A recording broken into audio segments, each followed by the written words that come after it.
कुंडलिक वरदारी विठ्ठल श्री ज्ञानदेव तुकाराम पंढरीनाथ भगवान की जय। प्रभु श्री रामचंद्र भगवान की जय। कपिवर्य महारुद्र हनुमान की जय।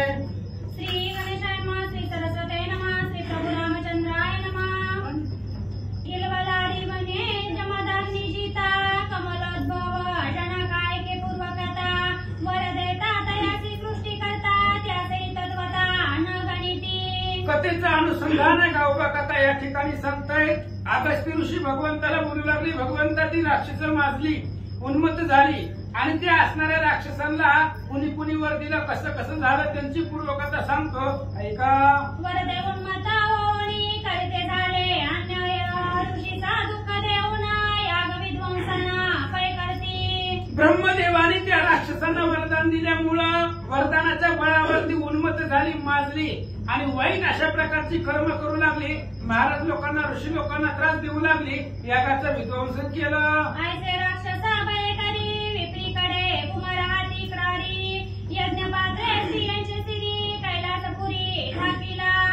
आणि मग ते असणाऱ्या राक्षसांना घाबरून भिवून बाकीचे असणारे ऋषी मंडळीने आपली बायका घेतलं, लेकरं खांद्यावरती कडेवरती घेतलं, यज्ञपात्र घेतली, महादेवाकडे निघाले। आले वृद्ध थोर थोर सापत्निक आपत्निक विदुर तपेच्या जरा झाले शरीर ब्रह्मचारी थोर तेथे आले। आणि वृद्ध असणारे ब्राह्मण आले, ऋषी मंडळी आले, ज्यांना पत्नी आहे ते पत्नीसह आले, ज्यांना पत्नी नाही ब्रह्मचारी व्रत आहे ते आपत्निक आले। अनेक प्रकारचे तपस्वी जपी तपी ब्रह्मचारी सर्वजण महादेवाकडे आले। आले मौनी दिगंबर माता जटा वल्कलंबर तपोधना थोर थोर भगवी कापडे येथे झाली। दिगंबर आले, वल्कले परिधान करणारे आले, डोक्यावरती जटा वाढवणारे आले, तपोधन आले, थोर भगवी कपडे घालणारे आले, अनेक महाराज लोक महादेवाकडे आले। राक्षस भये करुणी ऋषी येथे झाले महेशापाशी विनविती स्वामी शरणागतासी रक्षी रक्षी म्हणून या। राक्षसाचे भीतीने अनेक असणारे ऋषी मंडळी महाराज लोक घाबरले आणि महादेवाकडे आली। महादेवाला सांगितलं, भगवंता शरणागताचं रक्षण करा। तपरदीना त्रिलोचना कामारी त्रिपुरी दहना गंगाधरा पंचवदना दीनजना रक्षावे। हे असणाऱ्या महादेवा तीन डोळे तुम्हाला आहेत आणि कामारीचा मदनाचा अंत करणारे तुम्ही आहेत, त्रिपुर राक्षसाला मारणारे आहेत, पंचमुख असणारे महादेवजी आमची रक्षा करा। गजमुखा जनका शैलाशापती शशिशेखरा सर्वांग विभूती नंदी वाहना वासुकी शोभती भक्ताभ्रती कृपाळवा। हे असणाऱ्या ज्यांना गजाचं मुख आहे, हातीचं मुख आहे असे असणारे गणपती बाप्पा त्यांचे वडील तुम्ही आहात। पुन्हा असणाऱ्या सर्व अंगाला विभूती आहे, पुढे असणारे नंदी महाराज आहे, वासुकी साप गळ्यामध्ये शोभत आहेत, असे महादेवा आमचं संरक्षण करा। हात जोडून या तुझा प्रती आम्ही करीत असो विनंती ब्रह्मवरदे राक्षस मंदमती दुःख देती ब्राह्मणा। भगवंता हात जोडून तुम्हाला विनंती करतो, ही राक्षस मारलेली आहेत, उन्मत्त झालेली आहेत, आमचा यज्ञ होऊ देत नाहीत, राक्षसांना मारा आणि आमचं संरक्षण सुरक्षा करा। भक्तपती पार्वती रमणा प्रसादे करीताती दंडना निराग्रदाते अपराध देऊना त्याते ताडना पै करीती। हे असणारे भक्तांचे राजे पार्वतीला प्रसन्न करणारे महादेवजी ऐका, दीनजनाला त्रास देतात, गरीब लोकांना त्रास देतात, मंदमती राक्षस आहेत, थोर असणारे ब्राह्मण ऋषी मंडळीला मारतात, निरापराधाचा वध करतात, त्यांच्यापासून आमचं संरक्षण करा। इंद्राच्या अधिकार स्वर्गी क्रीडती जैसे इंद्र म्हणती आमनीचा ब्रह्मा विष्णू रुद्र यम कुबेरा पयंकर। काय सांगायचं महाराज, ते असणाऱ्या राक्षसांचं उन्मत्तपणा स्वर्गावरती राज्य केलंय आणि इंद्र आहे म्हणून स्वतःच इंद्र म्हणून मिळवतात, ब्रह्मा विष्णू महेश आम्हीच आहे म्हणतात आणि आमचंच प्रतिपालन करा, आमची आज्ञा मान्य करा नाही तर मारील असं ती राक्षस आम्हाला बोलतात। ऐसे माळी सुमाल्यवंत वरदेवोणी उन्मत संग्रामी बोलती पुरुषार्थ अति गर्वित अभिमानी। अशा प्रकारचे ही त्रिमूर्ती राक्षस आहेत भगवंता, माळी सुमाळे आणि माल्यवंत वरदानाने उन्मत्त झालेले आहेत, स्वतःलाच देवदेवता समजतात, 33 कोटी देवांचा राजा इंद्र स्वतःलाच समजतात आणि आम्हाला त्या ठिकाणी दंड करतात, त्यांच्यापासून संरक्षण करा। तुझ वाचनी गंगाधरा आम्हा नाही दुसरा आमुच्या विपत्ती सांगता चतुरा लज्जांतरा येत असे। भगवंता तुमच्याशिवाय आम्हाला वाचवणारा सोडवणारा या राक्षसापासून कुणीच नाही, तुम्हीच असणारे दिनाचे त्या ठिकाणी रक्षक आहात. म्हणून आमची जर विपत्ती आमचे संकट जर सांगायला लागलं तर खूप त्रास आम्हाला त्या राक्षसापासून होतोय. महादेवाला बोलतात, आता आम्हा भय द्यावे, राक्षस भय निवरावे, गायी ब्राह्मणा स्वस्थ करावे, यश मिरवावे त्रिलोकी. आता भगवंत आम्हाला अभय द्या आणि आमच्यासाठी त्या राक्षसांना मारा. गायीचं, ब्राह्मणाचं, प्रजेचं, यज्ञाचं सगळ्याचं रक्षण करा असं ब्राह्मण लोक बोलतात. ऐकोनी तयाचे वचन, संतोषाला शैलजा रमणा, मृदू मंजुळा शब्द करुणा, काय आपण बोलत. आणि त्या ऋषींचं मृदू मंजूळ गोड गोड असणारी ऋषी मंडळांनी भगवंताची प्रार्थना केली. त्यावेळेस असणारे महादेवजी अतिशय गोड शब्दामध्ये, मंजूळ वाणीमध्ये ऋषी महाराजांना काय बोलतात ऐका. मीन मारी तयांसी, माझे मृत्यू नाही तयांसी, जरी मज पुसता तुम्ही ऋषी, तरी उपाय यासी सांगेना. महादेवाने सांगितलं, हे बघा आम्ही त्या राक्षसांना मारू शकत नाही कारण आमच्या हातून ते मरत नाही आणि आपल्या हातून मरतच नाही म्हणल्यावर त्यांना मारणं सुद्धा आम्हाला शक्य नाही. त्यामुळं त्या राक्षसांना मारण्याचा एक उपाय सांगतो ऐका. ऐकोनी महादेवाचे वचन, आनंदले तपोदान, जी स्वामी कृपा करुणा, दीनजन रक्षावे. महादेवाने सांगितलं मी मारू शकत नाही पण त्यांना मारण्याचा उपाय सांगतो. असं ऐकल्यानंतर ना ऋषी मंडळींना आनंद झाला आणि ऋषी मंडळीने सांगितलं, महाराज उपाय तरी लवकर सांगा. शिव म्हणे तयांसी, तुम्ही जावे विष्णुपासी, सकळ सांगावे वृत्तांतासी, तो तुम्हासी रक्षिला. महादेवाने सांगितलं, हे बघा आपल्या हातून ती मरत नाही, आपण त्यांना मारत नाही. तुम्ही एक काम करा, वैकुंठाला भगवान श्री विष्णूकडे जावा आणि भगवान श्री विष्णूची प्रार्थना करा, ते त्या राक्षसांना मारतील. जैसे रोगी रोगे पिडिले, उपरी धन्वंतरीचे दर्शन झाले, तेने शब्द रसायने हरिले, कुपत्य भय देवीचे. एखादा रोगी आहे, रोगानं पिडलेला आहे आणि अनेक रोग त्रास झालेला व्यक्ती त्याला औषधी मिळाव्या, त्याला जेवढा आनंद होतो तशा प्रकारचा आनंद ऋषी मंडळींना झाला आणि महादेवाच्या सांगण्यावरनं वैकुंठाला निघाले. शिववचनी संतोषोना, मिळून सकळी ऋषीजन, जय जय शब्दे करजोना, ऊर्ध्व गमना ती केले. महादेवच्या बोलण्यावरती आनंद झाला, विश्वास ठेवला आणि सगळ्यांनी भगवंताच्या नावाचा जय जयकार केला आणि वैकुंठाला भगवान श्री विष्णूकडे निघाले. जैसा उगोनी तमारी, निशी पळे भयंकरी, तैसे ऋषीचा भयवारी, ते कामारी वचने निरसले. सूर्य उगवल्यानंतर ना अंधार संपतो, उजेड पडतो, रात्र संपती, रात्र पळून जाते. तसं महादेवाच्या बोलण्यावरनं सगळ्या असणाऱ्या ऋषी मंडळींना आनंद वाटला आणि भगवान श्री विष्णूकडे निघाले. आले विष्णूचा शरण, करीते झाले साष्टांग नमन, स्तवना धरिले गुणवर्णन, कर जोडून ते काळी. आणि सगळे असणारे महादेवाच्या सांगण्यावर भगवान श्री विष्णूकडे शरण आले, अष्टांग साष्टांग नमस्कार सर्वांना केला आणि भगवान श्री विष्णूचं गुणवर्णन ऋषी मंडळी करू लागले. जय जयाजी जगद्गुरु, जय जयाजी निर्विकल्प तरू, जय जयाजी तुझा पारू, नेन विधाता श्रुती शास्त्रे. हे असणाऱ्या भगवंता जगाचे आदि गुरु तुम्ही आहात, तुम्ही निर्विकल्प आहात, कुठलाही विकल्प तुमच्यापाशी नाही. तुमचा असणारा अंत, तुमचा पार श्रुतीशास्त्र वेदालाही कळत नाही. जय जयाजी गुणातीता, जय जयाजी श्री अनंता, जय जयाजी सद्गुरु अच्युता, देश काळता तुझा नाही. हे असणारे भगवंता गुणाच्या पलीकडचे तुम्ही आहात, श्री अनंत असणारे जगद्गुरु भगवान परमात्मा अच्युत आहे. देश काळ वर्तमाने तुम्हाला लागू पडत नाही, याच्या पलीकडचे तुमचा अंत कळत नाही. तू निर्गुण निराकार, तू निष्कर्म निरुपचार, तो तू ओणी साकार, नानावतार धरिसी. भगवंता तुम्ही निर्गुण आहात, निराकार आहात, निष्कर्म आहे, कोणतंही कर्म तुम्हाला लागू पडत नाही. तुम्ही भक्ताच्या प्रेमासाठी, भक्ताच्या भावासाठी साकार झालं आणि भक्तासाठी अनेक अवतार तुम्ही धारण केले.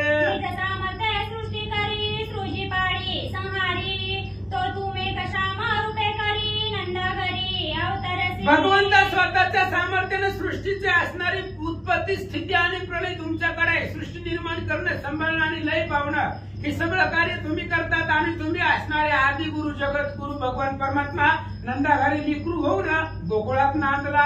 तरुणिया नाना वेश, खेळ खेळसी असमसावस, तू पूर्ण ब्रह्म अवतार पुरुष, योगी मान समोहक. अहो भगवंत अनेक प्रकारचे वेश धरले, गोपाळांबरोबर रानावानामध्ये हिंडलात, गायीचं संरक्षण केलं, अनेक प्रकारचे खेळ ते असणारे यमुना तीरावरती तुम्ही खेळलात, पूर्ण ब्रह्म अवतार असणारे तुम्ही भगवंत आहात, आमचं संरक्षण करा.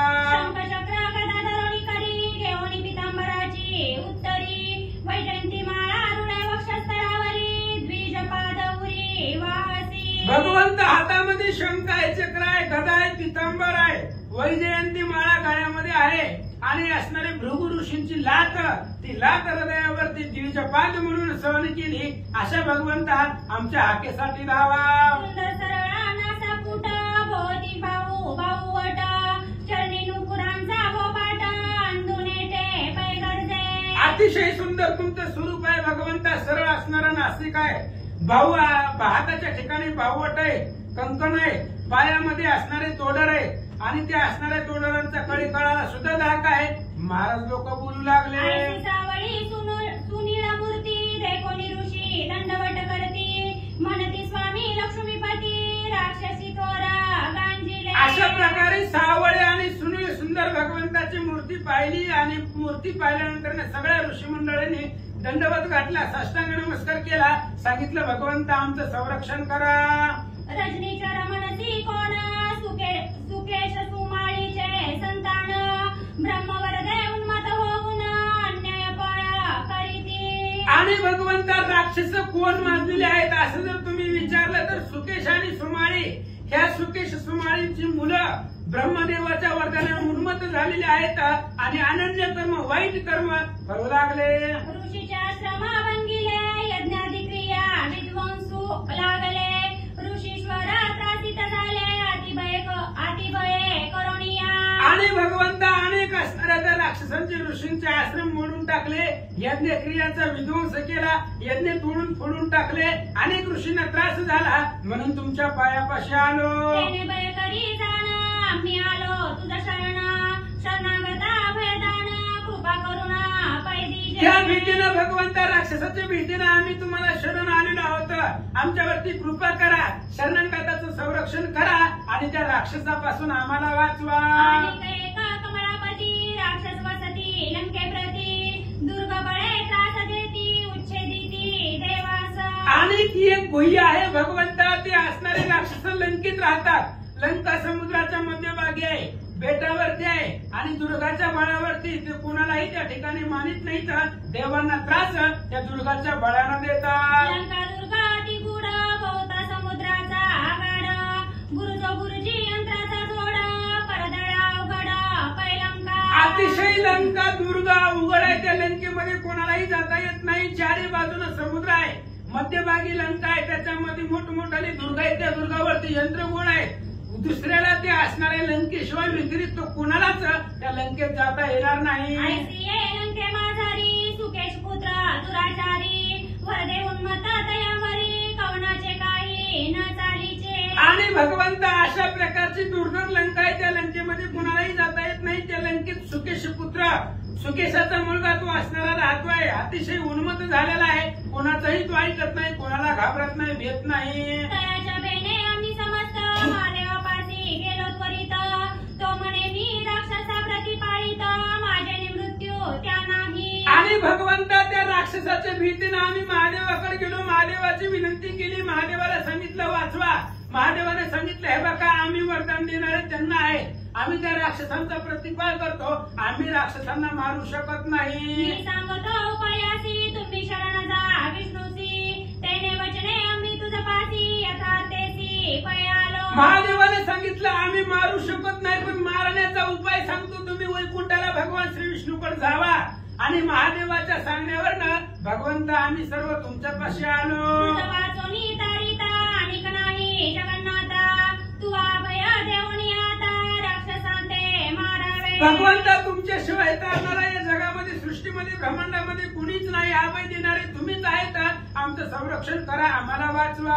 आपुले चक्रे करोनी राक्षसाची शिरेचे दोन्ही पाठवावी यमपुरी लागोनी रावयानुदिनी पैठेथा. आणि भगवंता आम्हाला त्या ठिकाणी राक्षसापासून वाचवा. तुमचं सुदर्शन चक्र हातामध्ये आहे, त्या चक्राने राक्षसाची मुंडकीच्या मुंडकी उडवा आणि यमलोकाला पाठवा. तुझेनी प्रताप किरणे करी राक्षसनीशी पळेल दुरी तुझ विना न दिसे कैवारी शरणागतावरी शरणागतावरती कृपा करणं तुमचं काम आहे, तुमचं प्रतापाचं तेज आहे. प्रताप रूपी सूर्य तुमचा उगवल्यानंतर ना हे राक्षस रूपी अंधार संपून जाईल, म्हणून आमच्यावरती कृपा करा. कोणी ऋषीचे वचन संतोषाला श्री जनार्दन तया प्रती काय आपण बोलत झाला ते काळी. आणि त्या ऋषींचं बोलणं ऐकल्यानंतर भगवंताला आनंद वाटला. आनंदून भगवान श्री विष्णू ऋषी मंडळींना काय बोलतात ऐका. तुम्ही श्रमलेती राक्षसी बहु गांजिलेती भय सांडोनी आश्रमाप्रती सुखे वस्ती करावी. आणि ऋषी मंडळींना भगवान श्री विष्णू सांगू लागले, तुम्ही कुठल्याही प्रकारचा ताण घेऊ नका. राक्षसांनी तुम्हाला गांजलेला आहे, आम्हाला सगळं माहिती आहे. तुम्ही तुमच्या आश्रमाला जावा आणि सुखानं निवांत आनंदानं राहा. सुकेश पुत्रा ते मी जाणे तयावर दिदला चतुरानने तीही मरणा दिदले अवंतने तपोधन दुःखी करोनी. आणि त्या सुकेश पुत्र जे राक्षस आहेत त्यांना ब्रह्मदेवाने वरदान दिलेलं आहे, पण त्यांनी त्यांच्या कर्मानं वाईट कर्म करून ऋषी मंडळींना त्रास देऊन यज्ञाचा विध्वंस करून त्यांनी त्यांच्या मृत्यूला आमंत्रण दिलेलं आहे. त्यामुळे त्यांना कसं मारायचं माझे मी बघतो, तुम्ही घरी जावा. भ्रष्ट केले देवांसी ती दंडिले प्रजासी विध्वंसीले यागासी मोडिले आश्रमासी ब्राह्मणांच्या. आणि त्या असणाऱ्या राक्षसांनी काय केलेलं आहे, सगळ्या देवांचं स्थान हिरावून घेतलेलं आहे, प्रजांना दंड केलेला आहे, ऋषी मंडळीचा यज्ञाचा विध्वंस केलेला आहे. ऋषी मंडळी ब्राह्मणाच्या असणाऱ्या झोपड्या त्यांच्या आश्रम तोडून टाकलेले आहेत. भगवंत बोलतात, तयांच्या वधाकारणे मजा जन्म घेणे अकर्म्यासी कर्म करणे निर्गुणासी होणे सगुण पाय. आणि त्या राक्षसांना मारण्यासाठी मला जन्म नाही पण जन्म घ्यावा लागतो.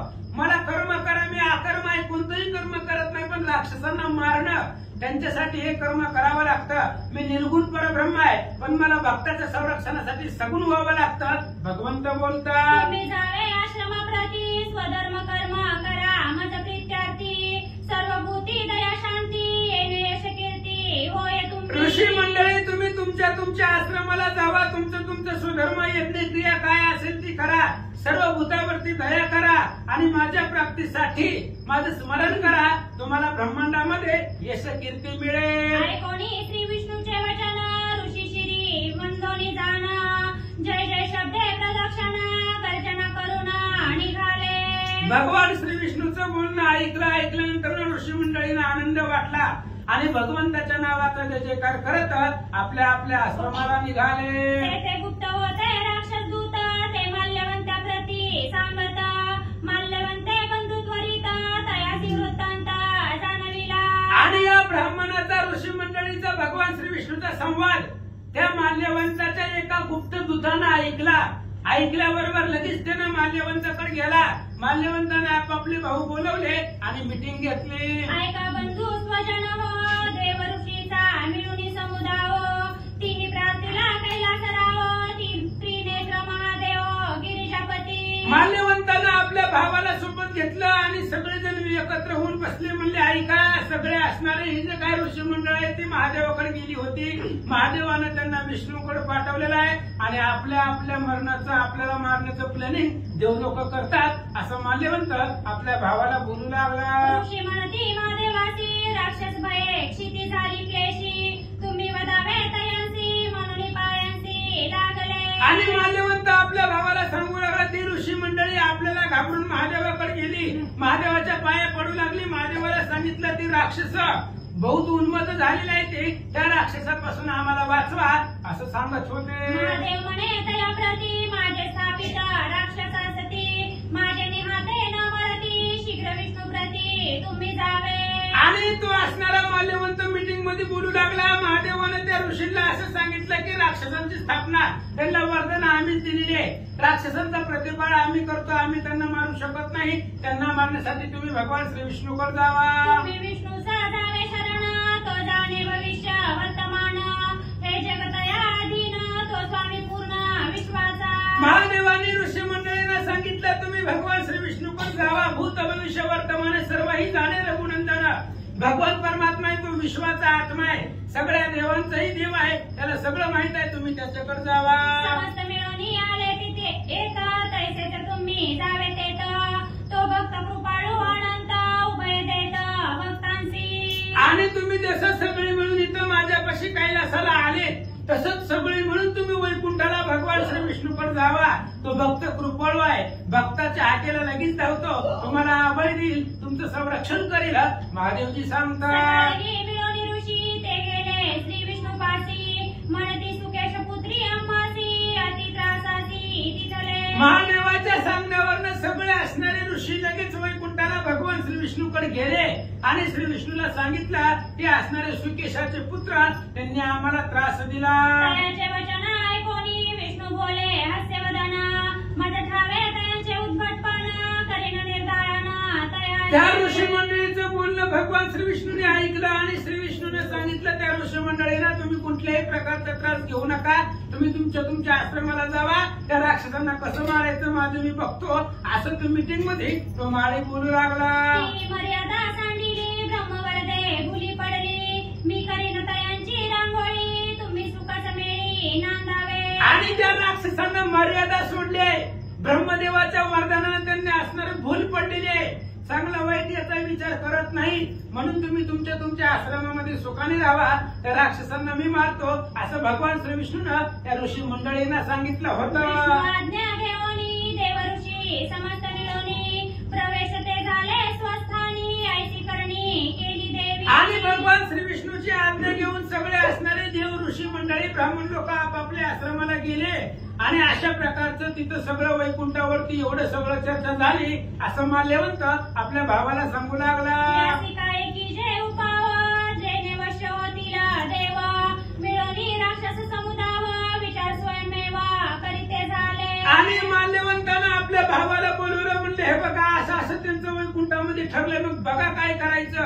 आपण सगळे एकी करून सगळे देव आपल्या अधीन झाले पाहिजे आणि सगळे असणारे राक्षस एकत्र करा, देवाला कसं जिंकता येईल याचा विचार करा. आमाभय नाही त्रिपुरारीचे, ब्रह्मा काहीच न करू शके आमुचे, एक भय त्या विष्णूचे, त्या प्रती कोणाचे काही न चाले. राक्षसांनी सांगितलं आपल्याला महादेवाची भीती नाही, महादेव आपल्याला काहीच करणार नाही, आपण महादेवाला त्यांच्या लेकराप्रमाणे आहोत, ब्रह्मदेवानं वरदान दिलेलं आहे, ब्रह्मदेव सुद्धा आपल्याला मारू शकत नाही, आपल्याला महादेवाची भीती नाही, ब्रह्मदेवाची भीती नाही, एकच भीती आहे ती विष्णूची, ती विष्णू कोणालाही ऐकत नाही. पडिले समर्थासी वैर्य, विष्णू माया लागली चतुर, तया ते जिंकील ऐसा प्रकार, अणुमात्र दिसे. आणि सगळ्या देवामध्ये जो समर्थ विष्णू आहे, त्या विष्णू बरोबर आपलं वैर पडलंय, आता विष्णू लाघवी आहे, अनेक प्रकारचं विधान ते विष्णूला माहिती आहे, त्यामुळे आपल्याला मारण्यासाठी अथक प्रयत्न भगवान श्री विष्णू करील, तर त्या विष्णूला जिंकावं असं काहीतरी नियोजन आपण केलं पाहिजे. हरी जया ते अंगीकारी, तयाचा गाव यमशिरी, श्री हरी जया ते आवेरी, ते संसारी जित मेले. अहो भगवान परमात्मा भगवान श्री विष्णू ज्याचा स्वीकार करेल त्याचा असणारा आघात भगवंत स्वतः सहन करतो, आणि जर भगवंतानं पाठ फिरवली तर तो संसारामध्ये जिवंत असून मेल्यासारखा आहे, असं महाराज सांगतात. हरिनाम प्रल्हाद स्मरे, तया ते दैत्य पिढी बहु प्रकारे, अरिष्ट रचिली महाघोरे, ती नाम मात्रे निरसली. ती भगवान श्री विष्णू अतिशय हुशार आहे, त्याचं नामस्मरण जरी केलं तरी संकट येत नाही, त्या हरीचं नामस्मरण प्रल्हाद करत होता आणि त्या प्रल्हादाला किती त्रास हिरण्य कश्यपूने दिला तरी वाचला. अग्निविष पर्वतपात, बुडू गेले समुद्रात, शस्त्रे मारिता अंगात, कोटे पुसत श्रीहरी तो. त्या प्रल्हादाला अग्नीमध्ये टाकलं, विष दिलं, पर्वतावरून ढकलून दिला, असणाऱ्या कढईच्या तेलामध्ये गरम तेलामध्ये टाकला, समुद्रामध्ये बुडवण्याचा प्रयत्न केला, तरी सुद्धा प्रल्हादाला काहीच झालं नाही. मग शेवटी हिरण्यकश्यपूने विचारलं, देव कुठाय सांग. प्रल्हाद भक्ता चुडामणी, म्हणे जळीस्थळी काष्टी पाषाणी, श्रीहरी व्यापक जनिवणी, अवनी गगनी सददित. हिरण्यकश्यपूने विचारल्यानंतर प्रल्हादाने सांगितलं, जळीस्थळी काष्टी पाषाणी सकळ आहे वनमाळी जेथे तेथे. त्याने सांगितलं तुमची दृष्टी जिथं जाईल तिथं माझा भगवंत आहे. असुरपुत्राकडे पाहे, ते म्हणे खांबी आहे, पेरू म्हणे जेथे जेथे पाहे, तेथे तेथे आहे श्रीहरी. हिरण्यकश्यपूने आपल्या मुलाकडे बघितलं आणि सांगितलं या खांबामध्ये आहे का.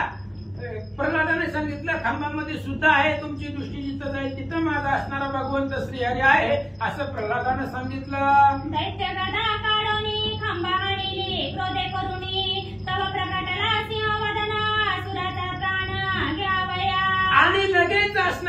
साहित्यानं त्या हिरण्यकशिपूनं गदा काढली आणि खांबावरती मारली. खांबावरती मारल्याबरोबर खांब कडाडला आणि त्या खांबामधून सिंहाचं वदन असणारे नरसिंह भगवान परमात्मा खांबातून प्रकट झाले. आसुरधरोणी जानुवरी रागे उदर तयांचे विदारी अंतरमाळा कंठीधरी भक्त कैवारी विष्णू तो. खांबामधून भगवंत बाहेर निघाले. त्या असणाऱ्या हिरण्यकशिपूला मांडीवरती धरला आणि नखानं त्याचं पोट फाडलं. त्याच्या असणाऱ्या शिरा बाहेर काढल्या. त्या शिराची माळ केली, गळ्यामध्ये घातली. असा भक्ताचा परिपूर्ण संरक्षण करणारा तो श्री विष्णू आहे. ऐसे माल्यवंताचे वचन सुमाळी माळी ऐकोन करीते झाले विचारण मुख्य नारायण आम्हा वैरी. अशा प्रकारे त्या माल्यवंताचं बोलणं ऐकलं. सुमाळी माळीनं विचार केला, बरोबर आहे म्हणले. आपल्याला मुख्य राक्षस, आपला मुख्य वैदिक कोण असेल तर तो एकच श्री विष्णू आहे. देव घातले पाठीसी वैर करीसे आम्हासी आम्हा सम्मुखारा वयासी पुरुषार्थासी न देखो. आणि तो असणारे तिघजण माळी सुमाळी माल्यवंत बोलू लागले. त्या विष्णूनं देवांना पाठीमागं घातलंय आणि देवांना पाठीमागं घालून तो आपल्या बरोबर वैर करतोय. पण त्या विष्णूला सुद्धा आपल्या समोर येऊन युद्ध करण्याची ताकद त्याच्याकडे नाही. बरसाल मिळती खद्योता तरी न जिंकावे रवी एक मार्जर काय व्याघ्र सन्मुख ठाण मांडून राहिला. आणि काय अनेक प्रकारचे असणारे किडे जरी मिळाले तरी सुद्धा सूर्याला जिंकता येत नाही. अनेक प्रकारचे त्या ठिकाणी उंदरे मिळाली तरी मांजराला जिंकता येत नाही. तशा प्रकारे सांगू लागले. पतंगा फुले प्रभे करुणी काय घेऊ शकेला हुताशना पहा हो देणूचा नंदन मद गजासी. अहो एखादा असणारा लहान पतंग आहे की पतंग दिव्याला गिळू शकेल का? जसं पतंग दिव्याला गिळू शकत नाही किंवा असणारा एखादा गाईचं वछड वासरू तो मोठ्या असणाऱ्या मदमस्त झालेल्या हत्ती बरोबर कसं युद्ध करील असं सांगतात. कद्रुतनया बहुतेक विनततनया तो एक त्याते काय ते मशाक पराभवातील संग्रामी. अहो साप आहेत, किती जरी साप मिळाले तरी गरुड एकच आहे. हजारो साप असू द्या आणि गरुड एकटा असू द्या, त्या गरुडापुढे सापाचं काही चालत नाही. ते असणारे साप म्हणजे मशकाप्रमाणे गरुडाला आहेत. आता विभूता ते पराभवई जे विष्णू भेटला तरी सहजे त्याते निरणी जिंकीचे हे चिकीचे विचारण. माळी सुमाळी माल्यवंत मीटिंग मध्ये बोलू लागले. हे बघा, देवांना तर मारायचंच आणि देवांच्या मदतीसाठी जर भगवान श्री विष्णू जरी आला तरी सुद्धा त्याच्या बरोबर युद्ध करून त्याला जिंकायचं. मग मिळवणी समस्त विचार करोनी निश्चित युद्धा निघावे त्वरित दूत सांगत घरोघरी. मग लगेचच त्या असणाऱ्या राक्षसांनी आपलं सगळं सैन्य तयार झालं. प्रत्येक घरामध्ये राक्षसांना सांगू लागले भगवान श्री विष्णू बरोबर युद्ध करायचंय, बाहेर निघा. युद्धानी गती रजनीचार जैसे वनीचे सुपुलिंग अपार यावरी माधवा शरद तुपारा अति गंभीरा वर्षला. आणि युद्धाला राक्षस निघाली. जशा प्रकारे अग्नी आहे, अग्नीच्या ठिणगी असाव्या त्या पद्धतीने अपार असणारे राक्षस भगवान श्री विष्णूकडे युद्धासाठी निघाले. ते राक्षस मिळवणी सेना संख्या सज्जुनी विबुध चिंतावे रण मेदिनी या लागोनी चालिले. असंख्य अशा प्रकारचे राक्षस होती. सगळं आपलं सैन्य तयार केलं आणि सगळ्या देव लोकांना जिंकण्याच्या आशेनं राक्षस बाहेर निघाले. तेथे रथांसी नाही नीती रत्नजडित ध्वज शोभती कोट्यानुकोटी भद्रजाती मदगिळती उन्मत्तपणे. आणि अनेक प्रकारचे रथ होते. त्या रथाची गणती करता येत नाही. रत्नजडित असणारे ध्वज त्या रथाला होते. कोट्यानुकोटी असणारे भद्र जाती होते. हत्ती दळ होते. असं सैन्य निघालं. तैसे महापर्वत तैसे हस्ती शोभावंत दांती सुवर्ण बिंदू रत्न जडित वर्यारूढ होत रजनीचार. जसे मोठमोठाले महाकाय पर्वत असावे तशा पद्धतीने मोठमोठाले हत्ती होते. ते हत्तीला त्या ठिकाणी दात होते. त्या दातामध्ये सोन्याचे असणारे रत्नजडित सुवर्ण बिंदू त्या हत्तीला होते. त्या हत्तीवरती राक्षस बसून निघाले. नाना वर्णाचे उन्मत घोडे त्याते देखोनी श्याम कर्ण तडे पाकरा झळकती तेने उजेडे दश दिशा गाडे तेज फाकले. आणि अनेक वर्णाचे घोडे होते. त्या घोड्याला पाहिल्यानंतर श्यामकर्ण घोडा सुद्धा लपून बसेल लाजवेल अशा प्रकारचे अनेक वर्णाचे घोडे होते. त्या घोड्यावरती टाकलेल्या झोल होत्या. त्या झोलांचा उजेड एवढा होता की त्या उजेडांना बघून 10 दिशा त्या असणाऱ्या झोलांचं उजेड पडत होतं. बैल कोणा जाणे किती उष्ट्री आरोडले तेना गणपती लक्षणी लक्ष राक्षस. आणि गुप्त गतीनं आकाश गतीनं चालणारे खेचर त्या खेचरांना सुद्धा भीती नाहीये. उंटावरती घोड्यावरती हत्तीवरती आरूढ झालेले राक्षस युद्धासाठी निघाले.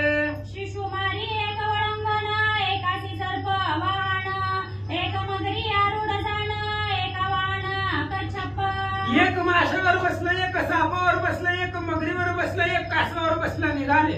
एकी मीना पाला निले एक पक्षीवरी ओळंगले एक सिंही सरसाविले एक बैसले वाघावरी. एक पाण्यातल्या माशावरती बसलं एक पक्षावरती बसलं एक सिंहावरती बसलं वाघावरती बसले राक्षस निघाले. एकाचे वाहन सुकरा एक रान बैल अपार एकाचे वाहन समरा गणना विचार सतशास्त्री. आणि एक असणाऱ्या सुकरावरती बसला एक बैलावरती बसला अशा प्रकारचे अनेक आपापले वाहन घेतले आणि राक्षस भगवंत बरोबर युद्धासाठी निघाले.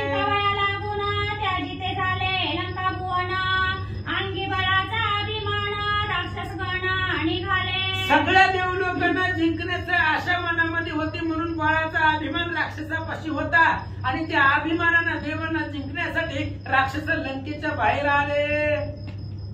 रथांचे निगडगडाटे भौम मातेचे उदर फुटे नदनायक आंधळे नेटे सरिता तडागे शोषण. एवढे असणारं कोट्यावधी सैन्य होता. रथाचा गडगडाट होता. ते असणाऱ्या रथाचा गडगडाट ऐकून जमिनीत सुद्धा उदरपोट फाटल अशा प्रकारची अवस्था झालेली होती आणि त्यांच्या आवाजाने सगळ्या असणाऱ्या दशदिशा व्यापून घुमघुमून गेल्या असं सांगतात.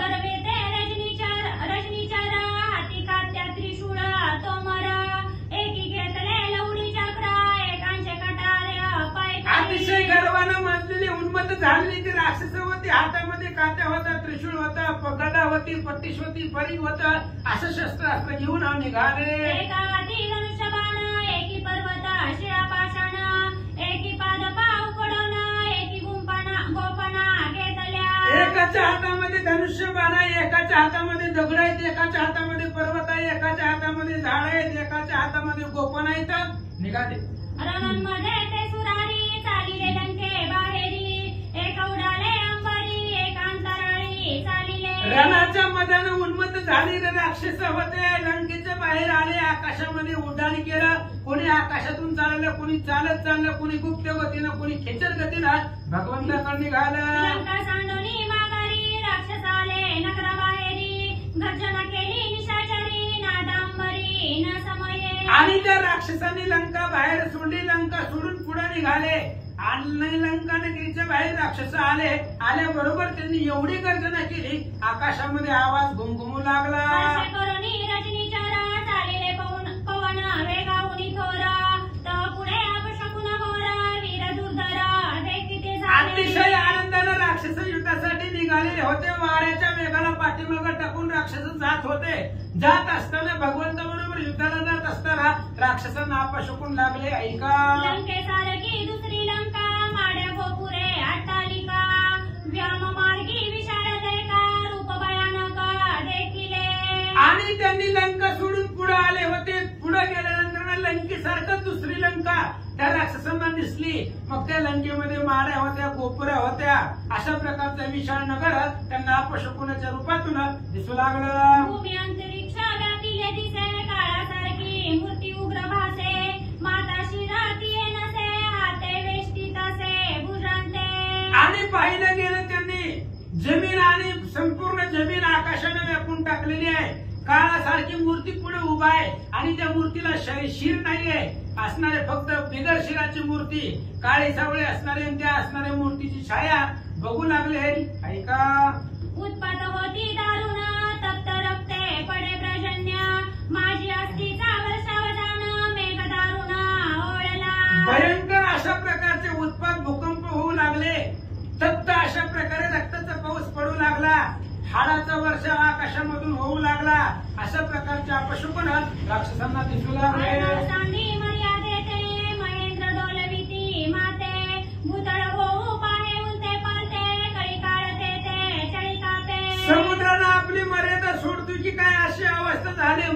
पर्वत आहे तो पर्वत सुद्धा डोलू लागला. ह्यांच्या आवाजानं जमीन सुद्धा त्या ठिकाणी हालू लागली आणि भूकंप होते की काय अशी अवस्था पृथ्वी तलावरती निर्माण झाली.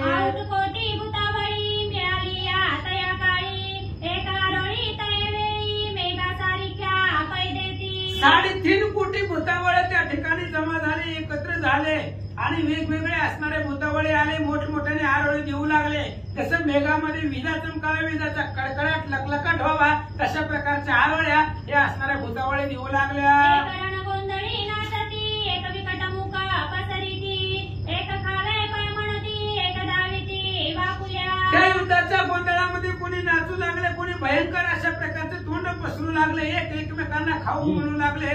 ऐका दिव्या भीते मस्तकावरी फिरती चक्राची परी ज्वाळावनीची मुखोद्गरी ते निशाचरी देखिले. राक्षसांच्या मस्तकावरती डोक्यावरती घुबडे फिरू लागले, जसं चक्र फिरावं तसं असणारे घुबडे गिरके घेऊ लागले आणि त्यांच्या मुखामधून ज्वाळा असणाऱ्या खाली पडू लागल्या. त्या राक्षसांनी पाहिलं. राक्षस बळगर्वे करी अपशकुन लेखिती तृणावरी जन पुसकते जे संसारी तया भयभारी अपशकुन. राक्षस बळानं गर्वानं उन्मत्त झालेले होते.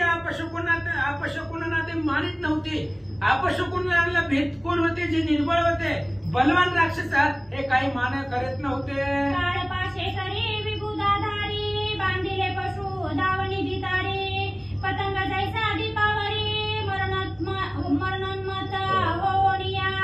आणि जशा प्रकारे काळपाशामध्ये सगळे असणारे बांधावे किंवा असणारे एखाद्या दावणीला पशु बांधावे, त्या पद्धतीने असणारे पतंगावर दिव्यावरती पतंग असावा तसं राक्षस मरणासाठी निघाले. माल्यवंत सुमाळी माळी मरण विसरवणी ते काळी सेना समुदाय राक्षस बळी गर्जन करती पै झाले. माळी सुमाळी आणि माल्यवंत मरण विसरले आणि मरणाच्या दिशेने निघाले.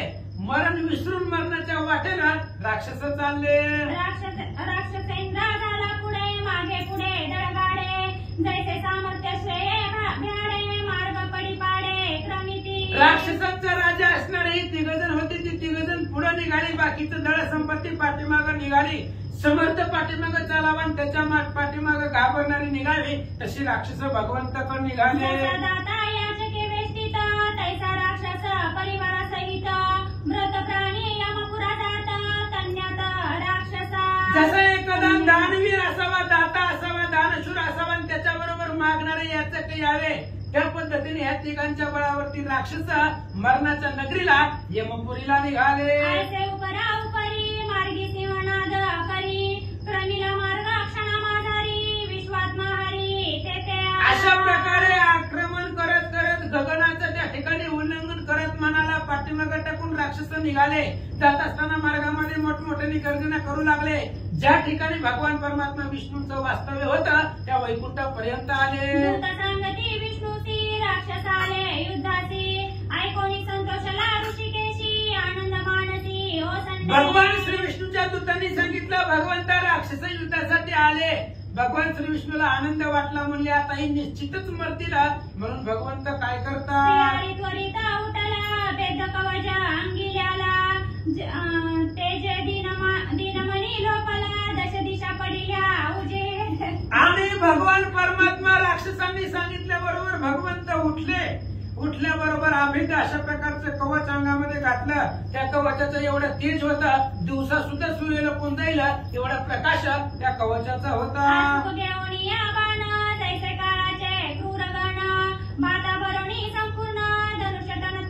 भगवंताने युद्धाची सगळी असणारी तयारी केली. पाठीमागे बाण भाता घेतला. त्या भात्यामध्ये अचूक संधानाचे अशा प्रकारचे बाण होते, जसे यमपाश काळा अग्नी असावे तशा प्रकारचे दुर्धर बाण घेऊन भगवंत निघाले.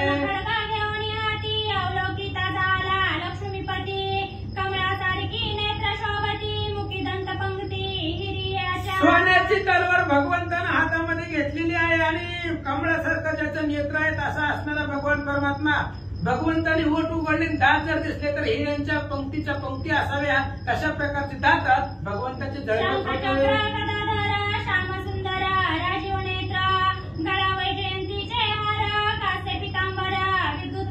हातामध्ये शंख आहे, चक्र आहे, गदा आहे, सुंदर अशा प्रकारचे प्रकारचं भगवान परमात्मा या काळामध्ये वैजयंती माळ आहे, कमरेला पितांबर आहे, निघाले. अंगी प्रिय विलेपण कस्तुरीचा मळवट पूर्ण श्याम सुंदर विराजमान मनमोहन तो विष्णू. आणि भगवंतानं त्या ठिकाणी असणाऱ्या सर्व अंगाला चंदन लावलेलं आहे, त्याच्यावरती कस्तुरीचा मळवट आहे. असा असणारा सुंदर भगवंत, मनाला प्रसन्न करणारे विष्णू भगवंत. जैसा कनकाचा गिरी तैसा सम्मुख सरपारी वरी आरोडोनी श्रीहरी त्वरे करी चालिला. जैसा सोन्याचा पर्वत असावा तशा पद्धतीने समोर गरुड उभा होते, त्या गरुडाच्या पाठीवरती भगवंत बसले, निघाले. गरुड पाखाचे निवाते पितांबरांदोळे तेथे जैसे समुद्री लाटांचे भरिते उपरा उपरी येत असे. गरुड अतिशय वेगाने चालला, गरुडाच्या पंखाने भयंकर वारा सुटला. ते असणाऱ्या वाराने भगवंताचा पितांबर सुद्धा त्या ठिकाणी उडू लागला.